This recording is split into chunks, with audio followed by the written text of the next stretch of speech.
Hopefully people are seeing us. Let me see. Are we back on, folks? Hopefully people got audio. Do we have audio? Can you guys confirm? Hopefully. Do we have sound now? Yep, we do. Okay. We are sorry about this, guys. What? What a mess. Okay, well, let me just do one technical thing here and get this in order. We are so sorry. We thought everything was working and we had no idea that there was no sound. And that was probably because I just wasn't paying attention, and I should have been paying attention. So that's how it goes, right? Yep, and everybody's all excited. Look. All right, good. All right, well, let's get this started. First, let me just do this. Let me thank the people who are here and bearing with us. This has been a very, very, very crazy morning. It's been a crazy few days, and I wasn't even expected to be here in this current moment. I was going to be out of the country, and I'm not giving details on that, but that did not work out. It was the first time ever that I can't even get there. I can't even go there. I walked away from the airport. Let's just say that. But interesting set of stories there. But we are going to talk about a lot of stuff. There's a lot happening, but I first want to just do this. I want to thank you guys that are supporting us on YouTube and on Rumble. You guys are awesome. Just want to thank you so much. And let me just very quickly mention anybody that's done any super chats. Brad, of course. You seem to be the first one always to the table. You say one of the big stories this weekend was Secretary of Defense, I know, Lloyd Austin, was in the hospital 3 days and no one knew where he was. Are we upset that he was missing or that he was located? I think we're more upset that he was located, but that's a whole other story. Is he out of the hospital? I mean, is he back on the job? I don't know, because I was not able to confirm that. Maybe people in the chat can tell us. The last I heard is that we don't know where he is. That's the last that I heard, and people tried to keep that very much on the down low. So the United States of America has lost its Secretary of Defense? Okay.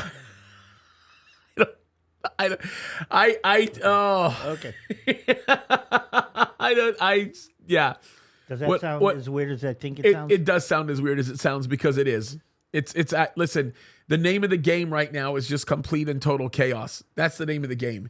But let me tell you what we're going to talk about, because this is an important conversation for us to have. We are literally on the brink of another war in the Middle East. And I want to say this, okay? When I say that we're on the brink of another war in the Middle East, everybody thinks that I'm talking about Lebanon and Hezbollah. Whether or not anybody wants to admit it, Lebanon and Hezbollah is already an issue, okay? Israel is already at war with Lebanon, if you really think about it, with Hezbollah.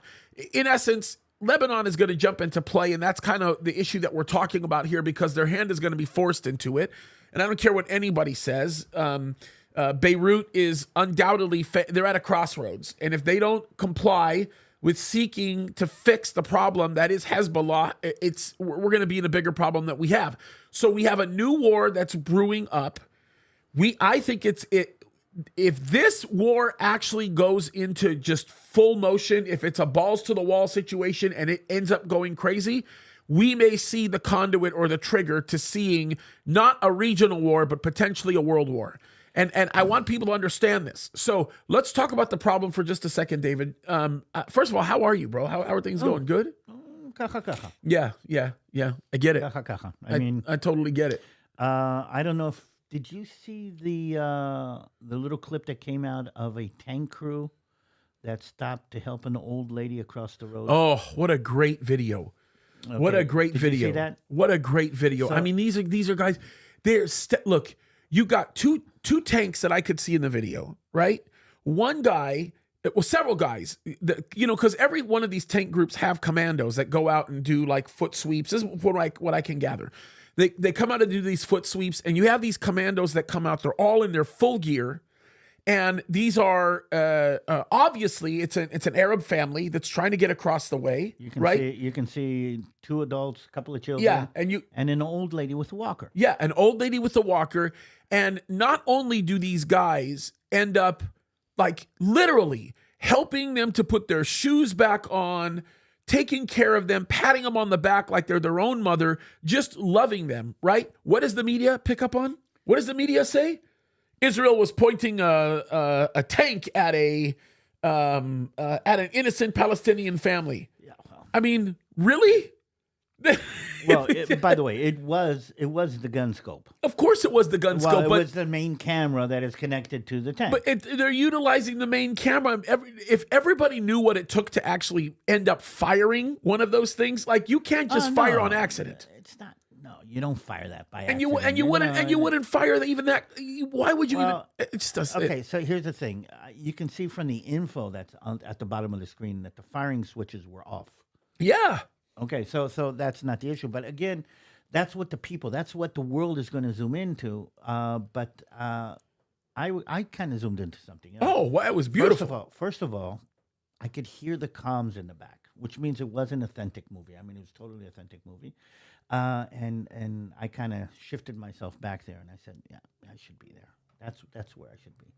Yeah, and I get it, but you're in a different stage in your life right now, and you are where you need to be. And oftentimes when we're where we need to be, we don't want to be there because it doesn't feel always the best. And I can totally get it. I can totally get the idea here. So I'm complaining a little bit, guys. Not too much, but I am complaining a little bit.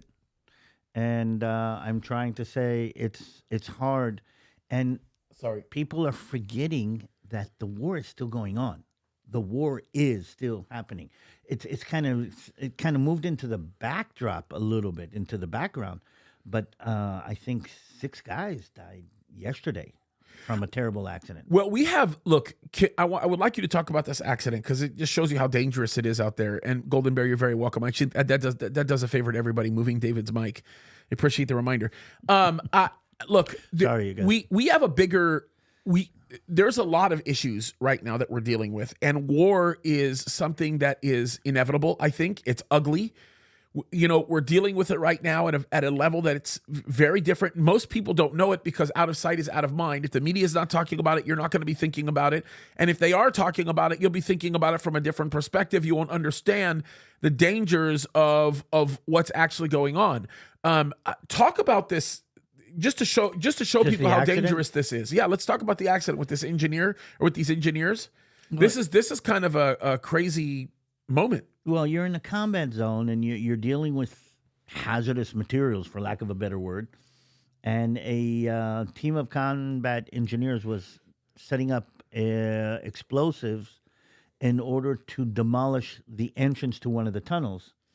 And they had set up the explosive, and they had a wire running from the explosives to the actually initiator. And a tank fired a round at a building somewhere in the vicinity. That round dropped down a telephone or electric wire that actually short-circuited the wiring that they had been preparing for that explosive, and the explosive blew up prematurely and killed 6 of the combat engineers. And it was like this fluke accident. And I'm going to say 2 things on this. First, I mean, respect and appreciation for the guys who are in there and doing what needs to be done. Second, war is very, very complicated. I mean, I don't know how many of the people who are listening to us have actually been in the combat situation. They call it the fog of war, but there's never a clear picture. So you're making split-second decisions in hostile situations where people die, and you make a decision. And I've been in a couple of places where decisions were made like that. Some of them saved lives, and sadly, in this case and other cases that I've seen, sometimes the decision is the wrong decision, and the person who makes the decision has to live with it. But here's one of the things that I've always stressed when you talk about war, is that I think I saw a statistic a little while ago that human beings make 35,000 decisions every day. You make a decision if you're going to go left, you're going to go right. You make a decision if you lock the door or don't lock the door. You make a decision what sock you're going to put on in the morning. Okay, we make decisions all the time. Sometimes we're right and sometimes we're wrong. And when you make a wrong decision, then you've got the wrong socks on, or you make a wrong decision and you hit the traffic, and you make a wrong decision and you pay more for your gas. But when in war you make a wrong decision, people die. Well, look, and I think, and I never thought I would ever say this to you. Like, I never thought I would find myself making a statement like this, because you have forgotten more than I'm ever going to know about a lot of this stuff when it comes to war and the military and all this. I mean, I will never, I mean, it takes a lifetime of your experience and knowledge to get to where you're at. And I just don't have that. But there is one issue I'm not going to say you're forgetting about, because clearly you're thinking about it, right? But there's one issue that you're not mentioning. And most people will never, ever even think about it. And I think it's so important that we emphasize this, okay? Okay. We're talking about, war's ugly, and we bring out how ugly it is when we talk about these engineers and what's going on with them. Let me do this for you just to help. I'm going to put this directly in front of you, just like that. There we go. Yep. Look, we could spend a lot of time having this conversation, right, about how ugly it is and what happens. But here's the part of this story that people are not paying attention to. And it's the same part of the story people weren't paying attention to when these kids were dying in the north in these tunnels many, many years ago, back in 2016. And this is the picture. You don't stick engineers where there are tunnels that you want to blow up, especially when they're enemy tunnels, unless you want to blow it up in an orderly way so as not to hurt civilian lives. Yeah. When you destroy a tunnel infrastructure like the kinds that Hezbollah has put together, or Hamas, they're both, famous for doing this, right? Infamous, shall we say. Those structures are so well engineered that if you actually blow them up in the, just like let's just drop a bomb in here and run away, you're taking out whole land masses. Like you could literally take tons of innocent lives. So we're putting engineers out there. These are the guys that should be building buildings and should be fixing dams. I mean, these are military engineers. These are military engineers. I mean, that's what they do. They support the engineering infrastructure necessary for combat. We're sending them out there to figure out an orderly way of blowing up these tunnels so that nobody gets hurt. And that's since you're going to go that way, let's kind of zoom out a little bit more and say we should. The whole idea that there are Israeli soldiers on the ground inside Gaza is to save Palestinian lives. Let's make this clear. Yeah, I mean, Israel could bomb Gaza back into the Stone Age if we have the military capability. We don't have the moral acceptance of indiscriminately killing people like that. So we're trying to do it as carefully as possible. That doesn't mean innocent people are not going to get hurt. But by the way, don't read the numbers that the Hamas is putting out as truth. I mean, they're lies. A lot of them are lies, okay? Not that innocent people, not that non-combatants are not getting killed. I was talking to one of the soldiers the other day, and he says, David, they don't fight in a uniform. Okay, he'll stick his head out with an RPG, shoot it at the tank, okay, disappear back, and then walk out of the street with his hands up like he's a civilian. Yeah, like no big deal. Yeah, and again, we've dealt with that. Your soldiers dealt with that in Afghanistan and Iraq.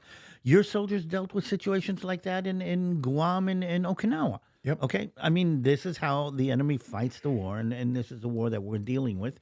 And again, we have to keep our moral ground up there. And again, I'm sorry to say, it comes at a terrible price. Yeah, and it is significant. So let's back up, because those are some of the current events. There have been some leaders that have been assassinated. It's going to go into the conversation we're having right now about war being imminent, more war being imminent. How about we just put it that way? Well, yeah. Let's talk about some of the recent assassinations that have taken place. One that happened an hour ago that I didn't even hear about. Well, one of the things that Israel's been doing lately is taking the gloves off as far as making or taking the war to the people who are instigating this war from the relative safety of their own homes. And let's see if I can explain. Okay, Iran is fighting a proxy war. Iran is sitting in Tehran. They're sitting in Tehran, and they're saying we want to wipe Israel off the map. They're saying that we want to move Western civilization out of the Middle East. They're saying that, they're doing that, but they're playing this game, and they're saying we don't want to get our hands dirty. So we're going to send other people to fight the war. But even the other people who are fighting the war, the leadership of the Hamas, for instance, is in Qatar. Okay, the leadership of the people fighting the war for the Iranians are in Iran, but. So Israel has been taking the war to the leadership that has been making the decisions. So Hezbollah is firing rockets across the border at Israel. Israel can and here's the thing: they're bopping their head out of a village, firing a rocket, disappearing back into a village, and Israel said enough. We'll deal with them, but it put its scope on the commanders who are giving the orders to fire the rockets. And we've taken out a Hamas commander in Beirut. That's what happened a little while ago. He was the head of Hamas. Now, what the enemy does, and maybe this is part of the bigger picture that we need to connect to what is the role or what is the, how do you say, the guerrilla tactic that's going on. What the enemy does is, I don't want to fight you. I just want to poke you. Okay? Then when the enemy kind of gets poked back, they say, wait a minute, don't poke me because it wasn't me, it was my cousin who shot this at you. That's Iran. Okay, so let's do this. So they trying to make it pokey war, and they try to make it's not me, it's the other guy, and that way they can attack you, but they don't take responsibility for the attack. Okay, so that's the idea. So a commander sitting in Syria, for instance, who is part of the Hamas, fires a rocket in Israel, but he's not Syrian. So Israel cannot come to the Syrian regime and say, wait a minute, you fired rockets from your territory at us. Okay, we'll blow up the president palace of Syria. And he says, no, it was a Hamas operative that did it. It wasn't me. Okay, Lebanon is doing the same thing. Lebanon has created a differentiation between the Hezbollah and Lebanon. And the Lebanese people don't want a war with Israel. They don't want anything. But Lebanon is being used by the Hamas, by the Hezbollah, to fight against Israel. But the Hezbollah is saying, don't attack Lebanon. Don't attack power structure. Don't attack the water system in Lebanon. Don't attack the harbor, because we are Hezbollah, they are Lebanon. Let's create a differentiation. Yeah. And even now in that, they're allowing the Hamas to attack under their umbrella inside southern Lebanon. So there's this kind of dance that's going around, and what Israel has decided to do with the Iranian officers that were attacked in Syria. I don't know if you remember in Damascus airport, with the Hamas leadership that was attacked in Beirut, and now with the Hamas mid-level commanders that are with the Hezbollah mid-level commanders that are in Lebanon, they're starting to be taken out. And what Israel is saying, we're not going to play this anymore. Now, it's interesting though that Hezbollah has not pressed the buttons. And I think what we should try to get into and see if we can unpack a little bit is why hasn't an all-out war broken out? Everybody's talking about it's going to happen. And if this series of events took place the day after October 7th, then I would be saying, wait a minute, it's about to happen. I mean, here's the explosive. I can see the how do you say, like in the cartoons, I can see the little fire going up the fuse towards the powder keg. It's going to happen. But here's the thing. If this was 2 or 3 days after the event started, I would say yes. But here's the thing. We're 3 months after almost. Yeah. And I'm asking myself, why hasn't it happened? Yeah.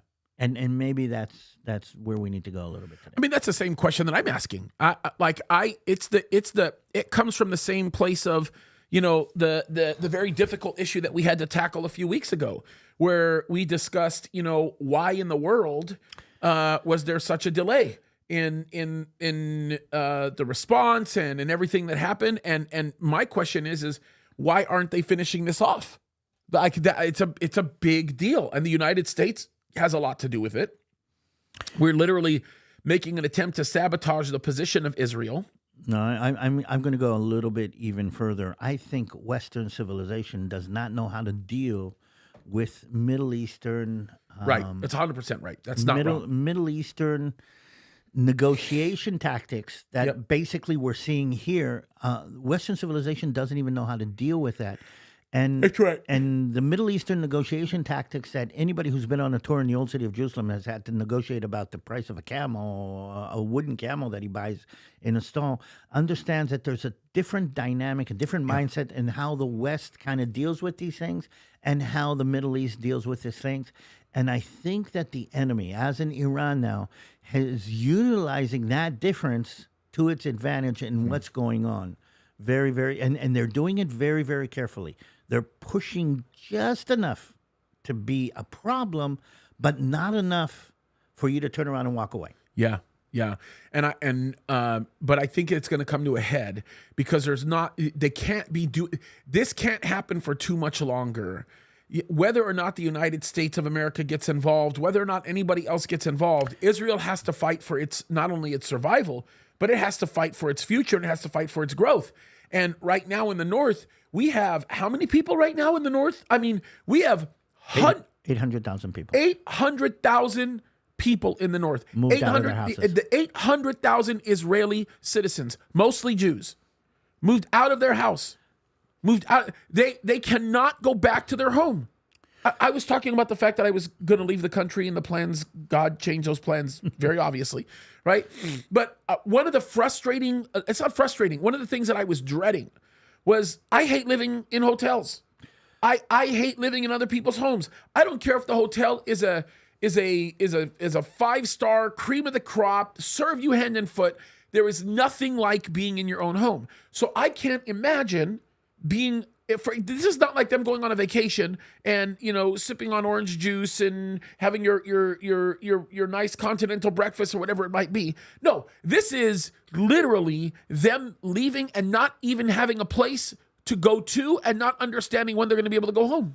And here's my problem, and I think seeing it from here, the distance between here and the Middle East is allowing people to sit here and say, okay, I mean, that's acceptable. Yeah, who cares? And that's the mindset. and That's right. Here's maybe what I'm here to do, okay? And let's translate it into something that you can understand. Let's say a drug lord takes over a county in Mexico and decides to use this area in Mexico to push people illegally across the border, to push drugs illegally across the border. You're talking about California. Well, This is the state of California. So let's say that happens, and then they decide to push a little bit more. They know that as long as they don't rouse the bear too much, okay, then they'll be able to continue with what they want to do. But then they push a little bit more and they fire rockets into downtown San Diego. Now, what's going to happen now? Yeah, good luck. Okay, well, good luck what? I mean, I'm asking I myself. mean, even the Biden administration would carpet bomb the living snot out of Mexico. No, here's the thing. Probably not. Probably not, because here's what's going to happen. Here's what's going to happen. Maybe you're right. Because as they're crazy as he they're is, not going to fire from a military installation in Tijuana. They're not going to fire from the open desert in southern Baja or whatever or wherever. They're going to fire from the middle of the most poor, decrepit shanty town in downtown Tijuana.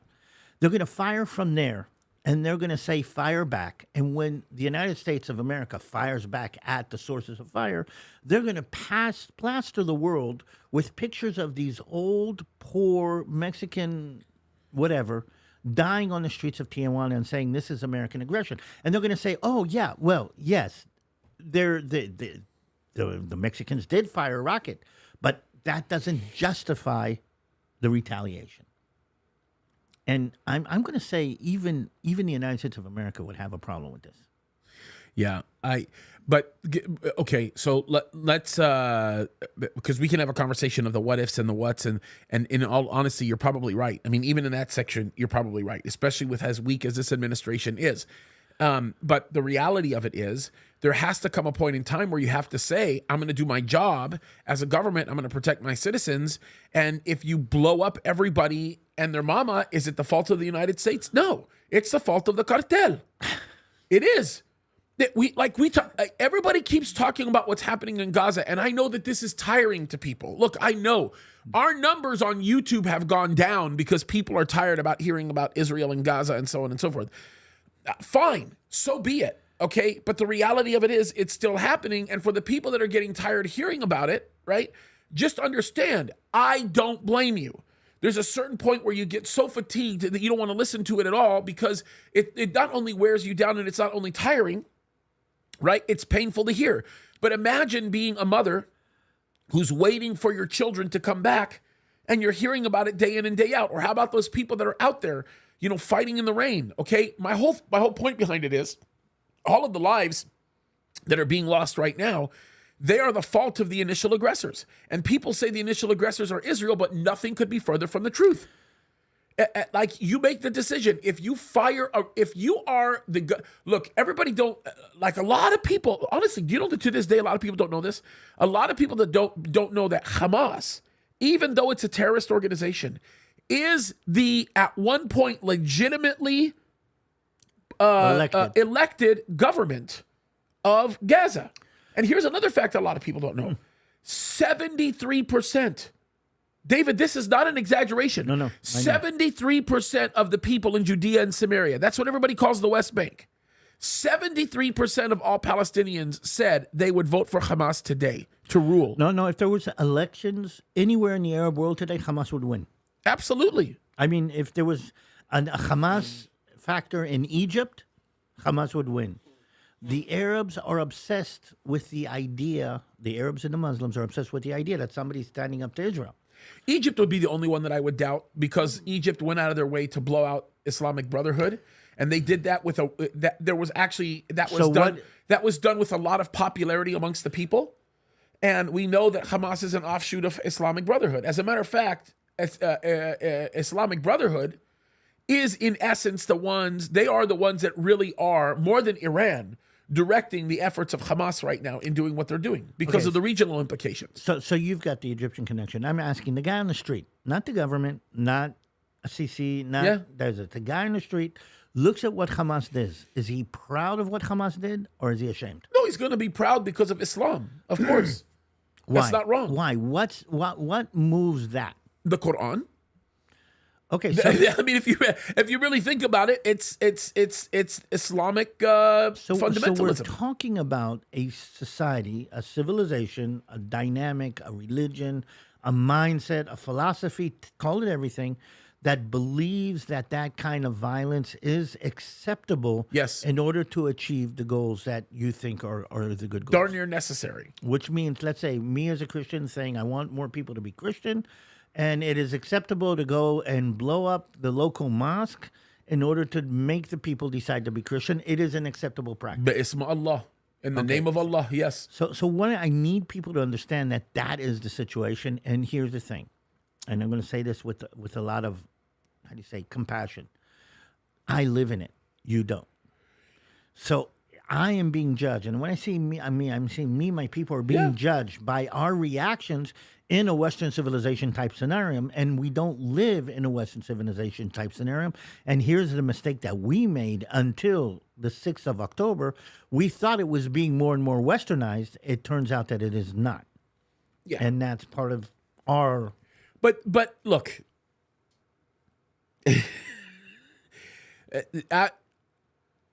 at best, Israel and its government is naive if it thinks that they were Westernizing or making more, that Hamas was going to end up being their friends. Yep. This is Islam, and we know that. We know this is the way.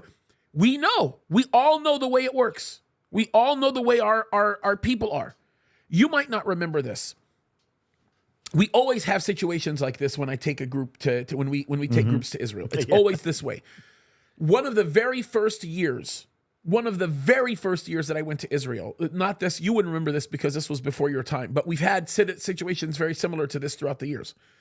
We're in Beit Lahem. Now, mind you, you can't do that anymore. There's no way you can go to Bethlehem with a group. Well, it's American been turned tour over. group. It's been turned over to the Palestinian Authority, and it's gone down the hill. Yeah.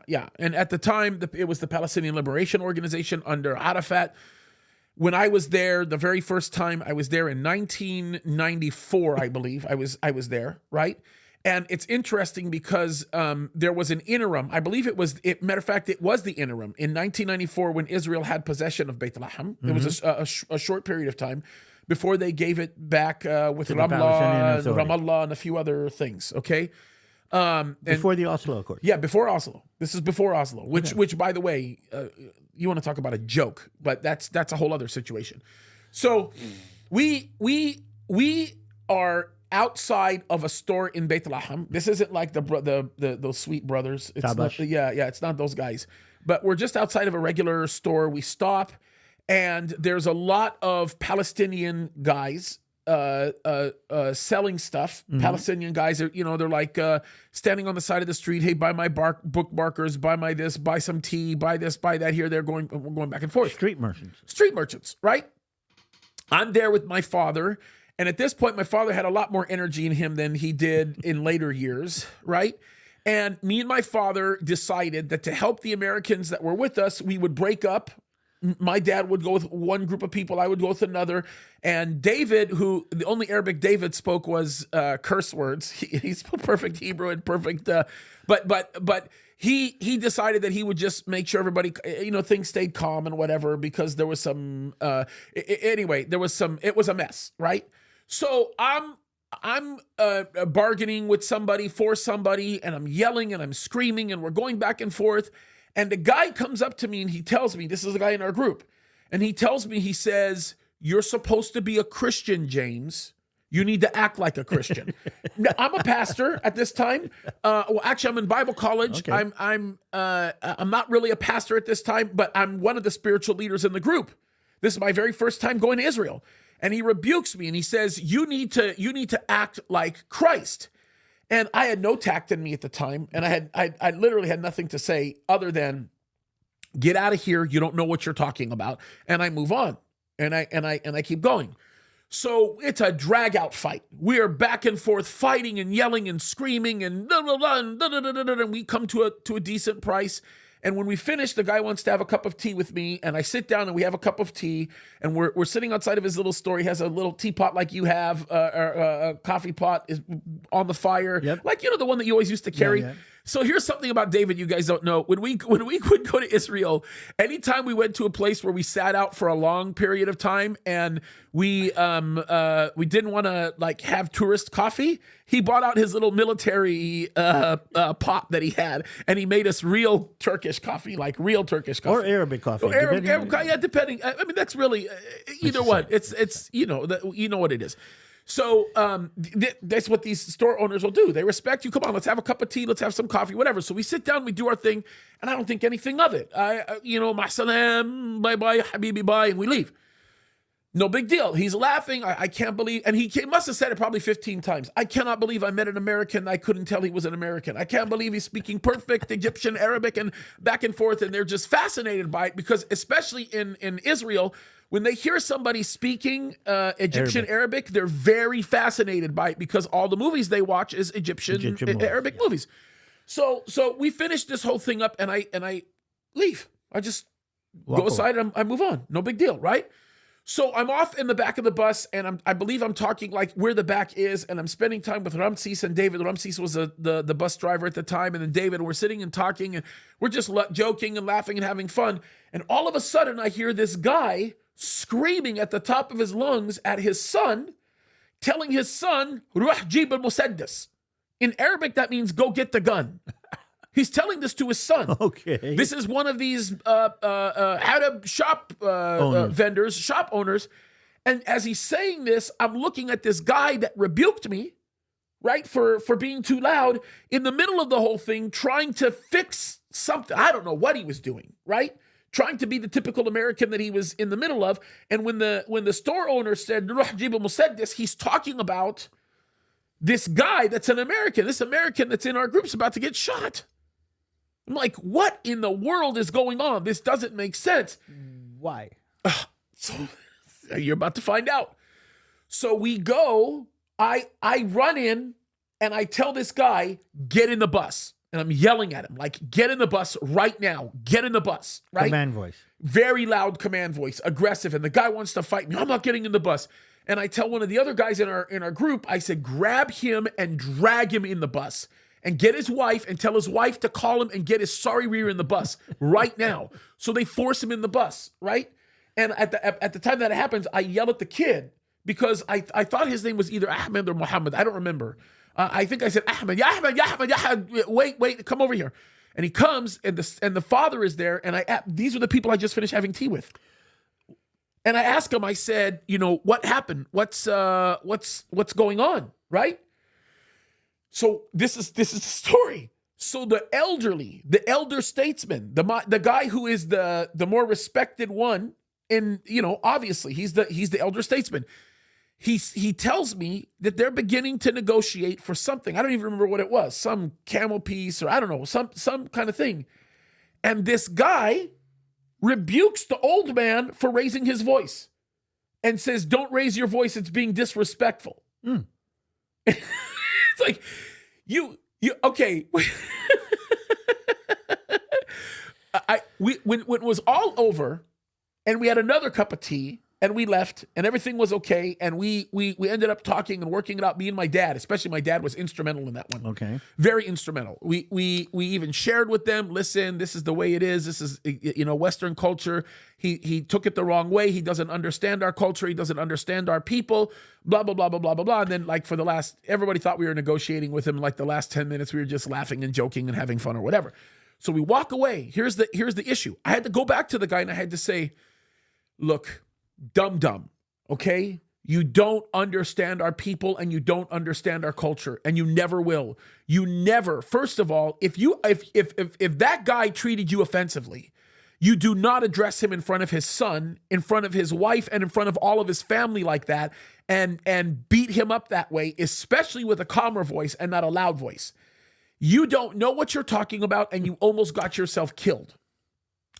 So let's bring that down to where we are. So going back to where we are, we don't understand the clash of civilization. That's right. 100%. Okay. So what I need our listeners and viewers to understand is that you can't look at what's going on in the Middle East right now from Western point of views only. You have to understand the underlying dynamics that are connected to what's happening. It's a different civilization. 100%. And here's the problem, and I'm even going to step a little bit outside. Israel is a Western civilization. We take pride in our democracy and our freedom and our Western. In many ways, yes, but in many ways, no. Okay, so on the other hand, Western civilization is not arranged or not ready or not in place to deal with the kind of Middle Eastern, I can negotiate with the bodies of your children kind of mentality. And again, theoretically, if Arabs were having the kind of war that we're having, they kill each other all the time. And they sit and they reach an agreement. I mean, I think about things that happen between the Iraqis and the Kuwaitis. I mean, think about, okay, here's one of the weird things that I kind of connect. Think about the Hamas and the PLO. Oh, yeah. Okay? They've killed each other. They've thrown each other off roofs. And now they're saying, oh, we're brothers. So there is this, on their side, this mindset that we can negotiate with the bodies of your women. Yep. We can negotiate with the hostages that are 6 months old. We could, because at the end, we're going to sit down and have tea. Yep. But an Israeli mindset, a Western mindset, no. You've raped my women. Yep. We're not going to sit down and have tea at the end of this. This is not going to happen. But I think even the Western world is saying, wait a minute, this is not the Christian way to deal with this. This is not the civilized way to deal with this. You don't bomb a building that has a tunnel underneath because you don't know who's in that building. And I'm saying, no, I will bomb that building that has a tunnel underneath because that tunnel is an authentic, legal military target. I have told the people to move out of there. They're not moving out of there. And again, I have to finish Hamas, because if I do not finish Hamas, this is going to happen again. David, imagine if Israel dealt with Hamas using the same mindset of the rest of the Arab world. Well, Gaza would have been destroyed before October the 7th finished. Yes, but on the other hand, imagine if Israel dealt with Hamas the way the Western world would have dealt with Hamas, okay? And here we go. Not the Western world of World War II, by the way, because World War II dealt with its enemies in the way that we're dealing with Hamas. Okay, but the Western world, I heard, what's his name? The Young Turks, what's his name? He's saying, no, what Israel should do is strategic targeting of individuals that they believe pulled off this attack. This Uyghur guy, can I just say something about this Young Turks guy? To me, he's like the ultimate tragedy, right? Because look, I have to be respectful when I say this, right? Because I should give him some level of respect that he deserves, because he does deserve it, right? I wish he was a stupid man, honestly. Like, I wish that guy was a stupid man, because if he was a stupid man, it would be just really easy to say, he's living up to his potential and, whatever, and he's just a dummy. The problem with that guy is he's really, really smart. And I'm going to give him more credit than a lot of conservative people will give him. Yeah. He's so smart that he is very good at being able to take manipulative language and use it fashionably in a way that wins over the Western mindset. And he should know better. He, of all people, he's not a dumb man. No, but I saw some of his debates, among other with Douglas terrible. Murray. Okay, but here's something else. But The Doug Murray thing was terrible. But what I'm trying to say is this. He gets angry. Yep. He starts yelling. And again, this is the Middle Eastern. You want to deal with me on my level? I'm going to pull you into my type of fighting and not into your type of fighting. You cannot have a discussion. We cannot have a debate. We cannot disagree, debate, and reach a conclusion. I'm going to yell. And if you want to have this, okay, if you want it the other way, I'm going to fight. I'm going to murder. I'm going to massacre. And if you want to deal with me, you're going to have to become like me. And I think, to a certain extent, that's something that the Western world hasn't really understood. It's the bully mindset. Bullies basically say, I'm going to punch you, and if you want to deal with it, you're going to have to punch me back. But if you punch me back, I've brought you up down to my level as opposed to coming up to your level. And that's something that the West doesn't know how to deal with. The Western whole. I'll give you a classic example. Let's take this into the illustration. Look at the Houthi. They're sitting on the little corner on a very strategic shipping lane. But basically, they're saying, we want to be a player in this game. And Iran is saying, okay, we're going to let you be a player, and we'll give you the tools to be a player. And the Houthis are saying, we want to be a player in this game. So what they do is they attack the world shipping going through that strait, okay? And basically what they're saying is, look, we can do this. And now you're going to have to decide if you're going to use your military force against us or not. Now, we know you have bigger military force, but we don't believe that you want to use it because you're a civilized people. I mean, look at what the Hamas said. That guy that died in Beirut, I still can't forget, what they believe is that because we celebrate life, including their lives. I mean, the United States of America would not carpet bomb Sena because the Houthis have attacked an American ship. They will not. They will try to dance around it. They will try. And I think the enemy is realizing that Americans deal things American, and because they are Americans, because they are Western, and I'm going to say even something more, and this is something that is deep in my heart, because we're Christian. Oh, yeah. It's really what it comes down to. I mean, think about this. Why do you think the many of the Middle Eastern countries and their leaders respected so much President Trump? Because President Trump was willing to pull the trigger. You want to mess with me? I'm going to destroy you. Like if you think Bin Laden was a big target, we killed Bin Laden. Look, and Obama bragged about it. We killed him.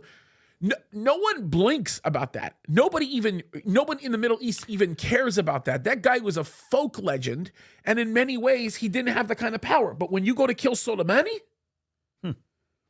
okay, now, really? And just add on one more thing. And here's, I think, the crux of the matter that I think people have to understand in the West. There's demonstrations all across the world in support of the Palestinians. And when I say all across the world, in London, in New York, they closed off some of the bridges. In other places, I mean, there's demonstrations. But they haven't closed any of the bridges on the Nile. No. They haven't closed any of the bridges on the Euphrates. Come on. They haven't closed any of the bridges in Damascus. It's only where Christian values are in control are they allowed. And again, they're pushing the envelope of the demonstration. They're going up to the edge. They're doing what they can. They're seeing how much, and they're saying, wait a minute, if you want to deal with me, you have to be willing to punch me the way I'm willing to punch you. That's right. Look at what's going on with the Armenians. Mm-hmm. What's still going on with the Armenians? You think for one second that has anything to do with anything other than the fact that it's a widely Christian population? It's the same exact thing. And the problem is, and I keep saying this, I try to emphasize this to people, You don't understand the way of our culture. You don't understand our people. Our very language is not understandable by a lot of people. We don't understand verbal inflections. We don't understand the significance of the way one phrase is being told versus the way another phrase is being told. David, I dealt with every single time I'm in the Middle East. I have to educate Americans about this. I have to deal with them on this. Okay, we have an adversity to violence. We have an adversity to lying and deceit. We have an adversity, Even though we're the kings of it. Okay, and we have an adversity again. I mean, on the base, Western civilization is against lying and deceit, but you're dealing with a civilization that has no problem, and look at how the way the Arab side is lying and telling terrible lies about what's happening and what's happened.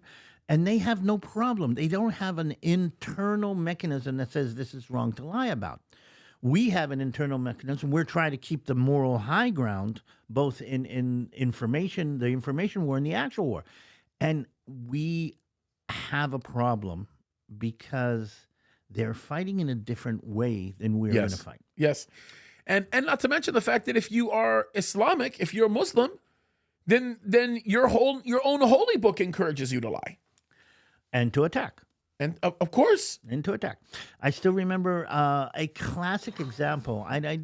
People don't realize that the Mediterranean was rife with slavery before the abolishment of slavery. And most of the slave owners and most of the people in the slave business were Arabs. I don't know if you remember. It's still this way today. Number one slave traders in the world are Arabs. So when the Arabs in Tripoli, the Berbers were kind the of Barbary coast, taking hundreds and thousands of American hostages and enslaving them and selling American women to sheiks all over the Arab world.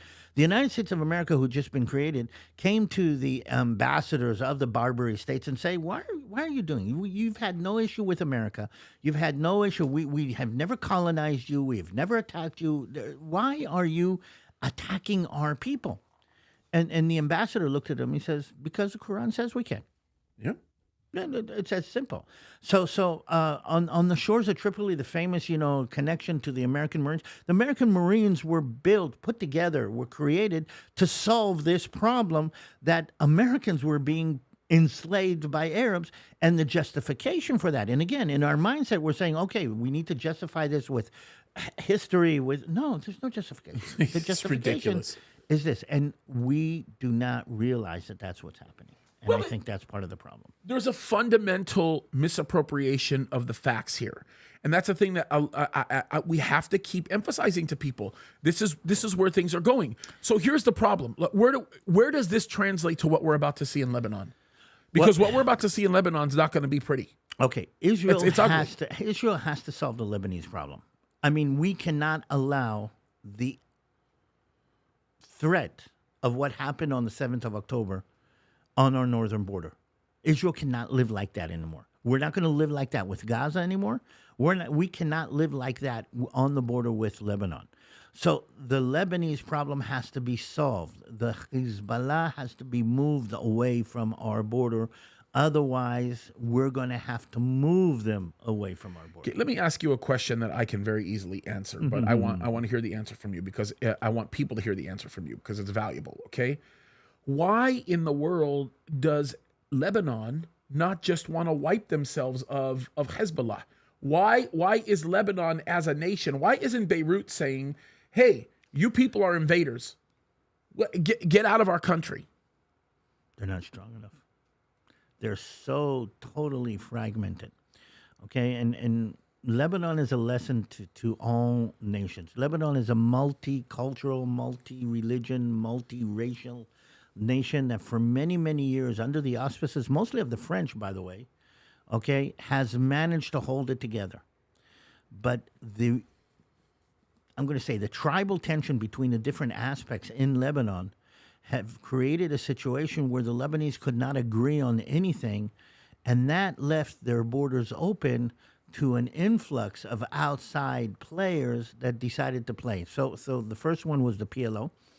After, I don't know if people really realize, Palestinians have never been accepted by anybody in the Middle East. They're the how do you say, they're the bad boys of the whole Middle East. So after 1948, a They're lot not of the even considered real Palestinians. Arabs. Yeah, a lot of people. Well, there's a question about Yeah. about their DNA, but that's another discussion that you have to. But they were a lot of the Palestinians, including the Queen of Jordan, ended up in Jordan, and they tried to overthrow the Jordanian government. So the Jordanian kicked them out and sent them where? To Lebanon. And the first Lebanese war was against Palestinians who actually set up shop, because Lebanon was such a weak nation that at the end of the colonial period there was no outside kind of forced attempt, and the Palestinians just walked in and took up and used Lebanon as a base to attack Israel. And when Israel went out and cleared out the PLO from Lebanon, and we actually sent them to Tunis. I don't know if you remember. I mean, kind of kicked them out. Then in the vacuum, again, because Lebanon is so the problem is Lebanon is a very weak state and is being used as a pawn. And I feel sorry for the Lebanese people. There are a couple of very prominent Lebanese Christians, by the way. Gad Saad, I don't know if you've ever heard that name, okay? And there's a Brigitte, I don't remember what her name is. Oh, yeah. Very anti-Muslim, Yeah, also yeah. from Lebanon. I I mean, mean, and she has some French roots in one of her. well, Lebanon was Yeah. the Paris of the Middle East for Yeah, many yeah, years. yeah. Okay, so Lebanon is a wretched example of a multinational state that lost the glue holding it together, and the fragmentation and the polarization inside the state created such a weakness that other elements from outside just march in and take over. Wait a minute. Does that sound... Yeah. But it's true. Okay. But it's true. And what I'm trying to say When are we is- going to acknowledge it for what it is? What I'm trying to say is that we need to start thinking about what's happening in this country also. By the way, I'm going to add on, it's to a certain extent what happened in Israel. Israel became weaker because of the fragmentation that was inside Israeli society. And some of it is, by the way, is on its way back. Yeah, Seeing with the some of it. judicial review stuff. Not and only I the can't. judicial review, I mean, the whole politics now is up in the air. And I'm going to say even the hostage situation is polarizing a lot of things inside. But we're going to have to see what's going to happen. What's the likelihood that these hostages are still alive, bro? No, I think some of them are alive. I mean, the Hezbollah will sees them as an asset. And if a breathing asset is more valuable than a dead asset. Not that a dead asset isn't an asset, but as long as they're breathing, they have value. And they're going to play with this as much as possible. I don't know if you remember, we had an issue with soldiers that were kidnapped from the northern border and pulled into Lebanon. Oh, yeah. And they were returned. The Hezbollah asked for them to be returned. And they promised us that the soldiers were alive, and we released a lot of hostages, a lot of bad people because of that. In the end, it turns out that there were bodies. So they play these games with people all the time. I just think that we're in a situation where, and this is not widely understood, and I get it. I understand why people don't completely see this or agree with it, and it's not really widely understood by people, but deal with it now or you will lose more. No. And I know that there's a lot of people saying we got to save these hostages, and yes, I'm all for that. It should mean something when one of your people are taken by an enemy combatant, and we should make people pay for it. But the reality of it is let's just face things for what they are. When you're getting to the point where we're this far out, it's like and maybe this is going to sound. By the way, this would never on any level be an incitement for violence, right? But why in the world wouldn't the Israeli leadership basically say, here's the deal, okay? It's your choice. You turn over these people within 24 hours, or if not, we're carpet bombing the living crap out of your country. They know that we can't carpet bomb anything. We can't. I mean, again, morally, we can't do that. Internationally, It's a decision they make. And It's again, a decision they make. We will literally destroy every known enemy target, every known enemy installation. And if that means you blow up hospitals, you blow up hospitals. I'm not calling for that to happen. I'm just saying it's Hezbollah that made that decision. It's Hamas that made that decision. So again, we're in this Middle Eastern negotiation, and you and I both know that if you want the price to go down, you have to be willing to walk away. Yeah. You have to be willing to do what you say you're willing to do. The problem is Israel cannot carpet bomb Gaza. They know that. And I'm going to say this. the Western world has to see what's going on with Israel, because we're on the way to these kind of scenarios with everybody who decides to put the West on the edge. China's going to play this game with the West. Russia is playing this game with the West right now in Ukraine. This is what we call brinkmanship. Let's go to the edge. Let's see. We're not going to push over the edge. We're going to be very careful that we don't push you to a point where you're willing to come back. We're going to punch you in the gut, and we're going to see if you're willing to punch us back. If we find out that you're not willing to punch punch back, then we're going to punch you in the face. And let's see what's going to happen. And we're going to do this until we reach the point where we know where we can punch you without you punching back. Yeah. And I think that, look what's happening with the Houthi. Classic example. The United States of America has a carrier group. They could wipe Yemen off the map. Okay? It's going to stop international commerce. Okay? Tankers are not going through. I mean, again, this is hurting the world economy in a very deep.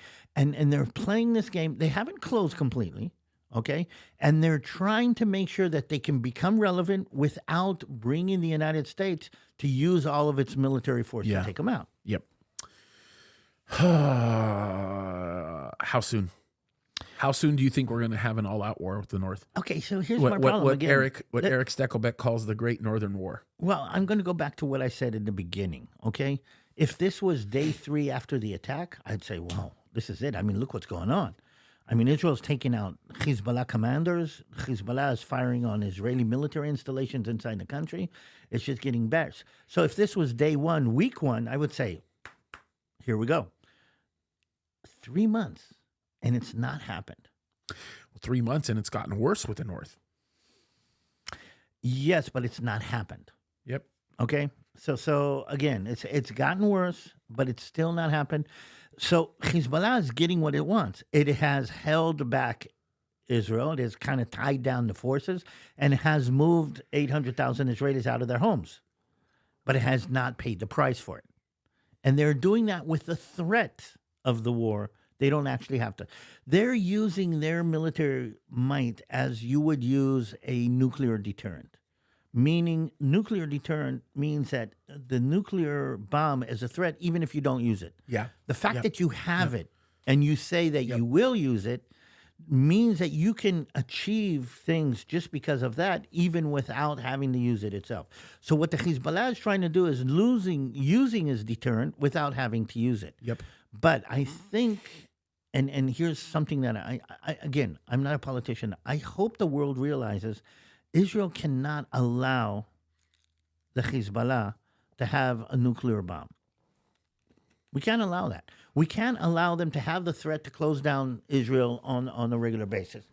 The United States of America would not be able to allow Mexico to endanger the lives of everybody living within 100 miles of the Mexican border. Yeah. You cannot allow that to happen.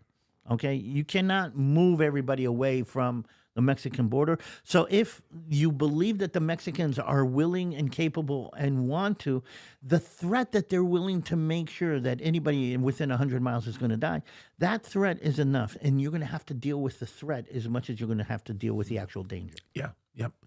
No, that makes sense. That makes a lot of sense. Listen, guys, we are running out of time. What we are going to do is we're not going to go over to locals today, but we are going to do a separate locals broadcast. I don't know when, but it will be this week for you guys. It's completely unrelated to this. We'll email you and let you know. If you are not a member of locals, you need to become a member so that you can actually be notified that we're doing this. If you are not on any of our mailing lists, you need to be on our mailing list so that we can do this. But in the meantime, for the next, I'm going to say 10 to 15 minutes at the most, because David has other things he's got to get to. We're going to take some questions, okay? Let's do this. Let's take some questions. I need some hard questions. Yeah, give some questions that are difficult. And when I say difficult, I mean very difficult. And here's the thing with the questions, okay? I need you to put question in all caps and then give us your question. If I don't see that, then I'm going to skip over it. I'm going to miss it because I'm only looking for that. So question with all caps and give your question to us and we'll do it. We're typically about 30 seconds behind, so people will eventually run it our way, and we'll actually see it, and then we'll start taking the questions. So while we're waiting for the first set of questions to come in, do you think Israel's going to keep going down the path of killing these leaders? It's working. That's what I think. It is. I think they're going to keep doing it. Yeah, it is working. We have found out that it works. Now, it doesn't stop. It doesn't change. And don't get me wrong, from a military point of view, you take out the commander, there's a second in command. Or you take out the second in command, there's, But the people who are sending rocket teams to shoot into houses in Israel have to understand that the rocket teams, they're willing, again, the leadership is always willing to expend the foot soldiers. Okay, the officers are willing to send the sergeants and the privates. But the idea that Israel is saying right now is that we're going to kill officers when we know about this, and you have a mark on your back. By the way, Israel also said about the terrorists in October 7th, okay, you either surrender or you die. Yeah. Oh, yeah. I wish people could see this. Okay, we got millions of questions. Well, not millions. We got a bunch of questions coming in right now. This is an easy one. Roxanne Murray, you say, question, Pastor James, how do I get on the mailing list? Okay, really easy. You could go to jameskaddis.com and you can sign up for the mailing list there. If our web people have not given an opportunity on the first page of there to be added to the mailing list, we will get that added quickly, but you can do it that way. You can also do it... but there's a few other links where you can get added to the mailing list, and our moderators will put that in the chat so that you have it. But the easiest way should be jameskaddis.com. You go there, and then we go there. Okay. All right. Let's take some of these questions. This is a very good question, and actually, someone's been doing some reading or some researching because this question would appear to be out of nowhere for anybody who doesn't understand the dynamic behind this one. Okay. This is from Leza. The question, how will this disaster between Israel and South Africa play out? Do you understand what she's referring to? Yeah. Okay. So we got some very smart, educated people that are watching. Do you want to give the backdrop for that? Yeah, let's do it. This is interesting. Okay, South Africa, apartheid state, kind of is the poster boy for overcoming apartheid. Okay, fine. And South Africa has taken on itself to take Israel to the international court in The Hague and accuse us of war crimes. And they're doing it for their reasons. They want to say, oh, look at us. We are standing up for the downtrodden, and we're going to make a legal issue of this. And there's a whole legal question about how much can actually be done. But I'm going to say this, and I've been thinking about this kind of carefully. We're trying to decide who we're going to send to defend Israel in the international court. Israel is very, very careful. I don't know if you know, but from a legal point of view, we're very careful about things like this. So I doubt that there's going to be an issue about this, but I'm going to say this. If Israel's going to be on trial for wars or crimes against humanity, okay, if this trial is public, then the Hamas has to be on trial for crimes against humanity. Yeah. Oh, yeah. So basically, okay, it's bringing this whole thing on the world stage. I am going to bet, okay, that they will not be able to back Israel into a legal corner about this because Israel is very careful. But watch what's going to happen. And maybe this is something, and this is me being a little bit of a prophet. Okay, because one of the things that you're going to see with this whole dynamic of a court case, a very public court case, that, by the way, it's going to take years, but a very public court case is a very one-sidedness, a very,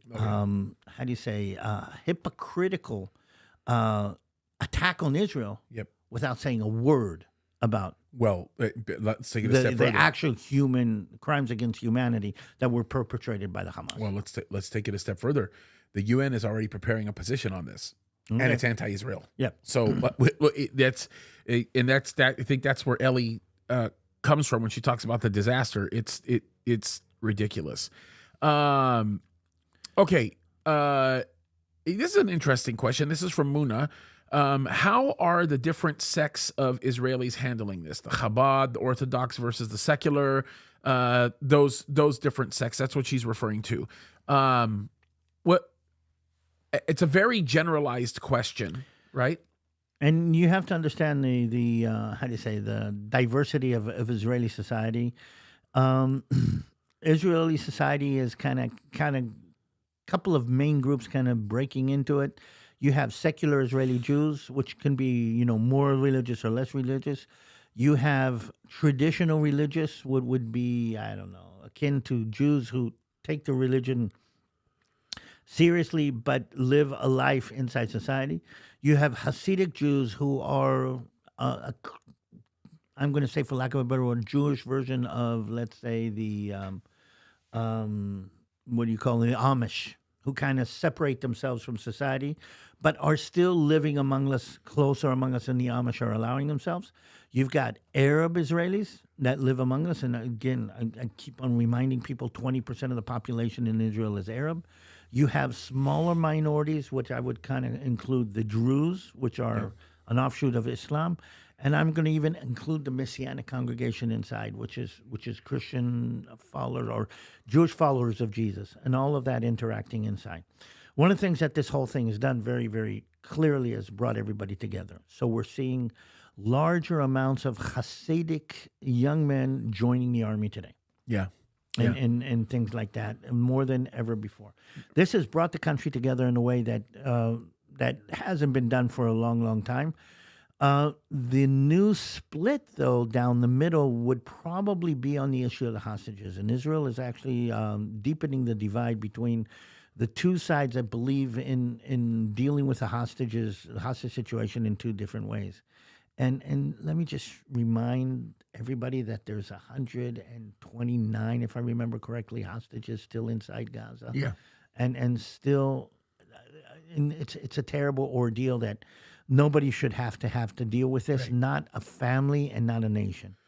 Here's another question, and this one is from let me see here. David Macbeth.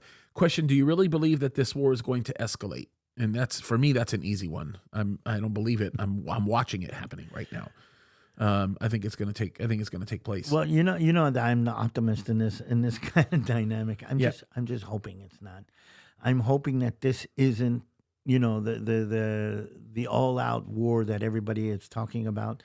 I'm praying to God that it's not. I'm going to say this: the horror and the pain and the deep terror of October 7th.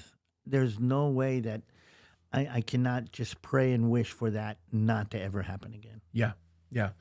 No, I think you're right, and I think that in order for it to, you look, if you want peace, you have to prepare to wage war. Mm-hmm. You have to prepare for war if you want peace, and that's kind of that's part of the mistake that we made before. Yeah. Yep. And never again, I think, has taken on a new meaning in Israel. Right? A completely new meaning. Okay, here's one. How many key Hamas leaders have been taken out? That's a tough question to answer, because even now, Israel isn't being completely public with all the leaders that have been taken out. My understanding is, and I don't know if this is true or not, is that there's been nothing in the mainstream media, but my understanding is there's a few in Qatar that have been killed now. No, I haven't heard that. It's very kind of on the down low, hush hush. I heard a mention of it in Al Jazeera. And I don't know if it's a propaganda type of a thing. I do know that Al Jazeera has its base in Qatar. Yeah, and it's got so they would be more in touch with the news over there. I don't know. What I know on what Israel is publishing on the on the open channels on the military level is that most of the military leadership of Hamas has been taken out in Gaza. Yeah. I'm not going to say all, okay, but a large majority. From regional commanders. There were 3 regional commanders. 2 have been taken out. Battalion commanders and most of the functionaries have been taken out. Again, we haven't reached the upper echelons. We're still kind of pushing to get to Mohammed Def and Sinwar, and those are the 2. But below them, the in between leadership, I'd say about half has been taken out. Okay, and every day we learn about something else, but they're deep underground. They're holed up in their burrows. Okay. I want to honor your request and your wife's request. You only have a few more minutes. So with that, with a few more minutes, any last thoughts or final thoughts? By the way, we are releasing a new video in about an hour on David's channel, YouTube channel. So if you've not joined up, please subscribe. It will hit, and when it does, I think a lot of people are going to watch. I think it's going to be a great video. So, yes, two things about this. Again, the war has moved into this realm, and as a lot of strategic events, okay, think about after Pearl Harbor, think about after, think about after 9/11, where everybody's all worked up. And then slowly, there's this fade of interest and there's fade of dealing with it. And I'm feeling that fade right now. The thing is that as opposed to 9/11, where the towers came down and that was the end of the story, we're still in the middle of this. We're still bleeding. And I think that is one of the things that I need to convey to the people. Israel is still at war. It's going to be over at some point. But at this point, we are still at war. We still need your love and spiritual support, financial support, political support. Okay, the only thing that would stop Israel from finishing off Hamas is your administration deciding that it's time for Israel to stop. And they are making that decision based on the fact that they believe that people like you are willing to accept the fact that Hamas will win. What we need is more movement saying, no, we don't want to let Hamas win. We don't want to let them win. We need an offshoot to this free Palestine and intifada. By the way, intifada, I mean, how can somebody say on one hand peace and the other hand intifada? I mean, it's like an organization say on one hand we want freedom and peace, and on the other hand we want demonstration and to blow up warehouses. I mean, you can't mix the two together, but nobody is being held accountable for this clash of ideologies that we're hearing, and I think your administration has realized that the rational Israel supporters are going to be quiet no matter what. And they're more afraid of the crazy. And again, let's go back to this Middle Eastern mentality that we're talking about. And you can see it playing out even in your streets, which is why I'm worried. Europe has given in to that, and that's going to be an issue. So try to pray for us, try to support us, try to be an offshot, spread the word, share James's content, share my content, share the content of other people. And we're not going to probably win the media battle, but we can at least fight a retreating battle. Well, it's not about winning the media battle. It's about being faithful to what God has told us to do. And we are making significant investments in getting to you the best material that we can. We're working to that end, and we're glad to be able to serve you that way. So, all right, it's been a good conversation. Like always. It's been a really, really good conversation. By the way, Countdown to Eternity this Wednesday is a special one. I did it by myself, and I'm dealing with the subject of the Tower of Babel and how it is manifesting its ugly face today. You're going to really like it. I think you guys will really appreciate it. We got some other real goodies coming. Well, James, one more reminder before we go. We're after the vacations. I'm in the United States until this is over. So if you know of a pastor, a church, an organization who wants to talk about this, who wants to hear about what's going on, who wants to connect to this, let me know. I'm open to moving and going wherever we need to go. Yeah, and it's important that David gets out there and gets the message out there. Really, really critical. So, all right, guys. Well, we love you. Let's pray. We'll wrap it up. Father in heaven, we thank you, Lord, for this time. We thank you for the opportunity that we've been given, Lord, to just to just really grow in this message and to understand better what you're actually saying. Lord, you're faithful to us, and we thank you for that. Lord, go before us. Fill us with your spirit, Lord. Give us your insight and your wisdom as we continue to represent you faithfully. We love you, and we ask these things in Jesus' name. Amen. All right, guys, don't forget, make sure you sign up on our mailing list. If you have not joined us on Locals, please do. There is a free way to join Locals, but, of course, we are grateful for your support. When you support us on Locals, you are going directly into my pocket and my family's pocket, and we always are grateful for that.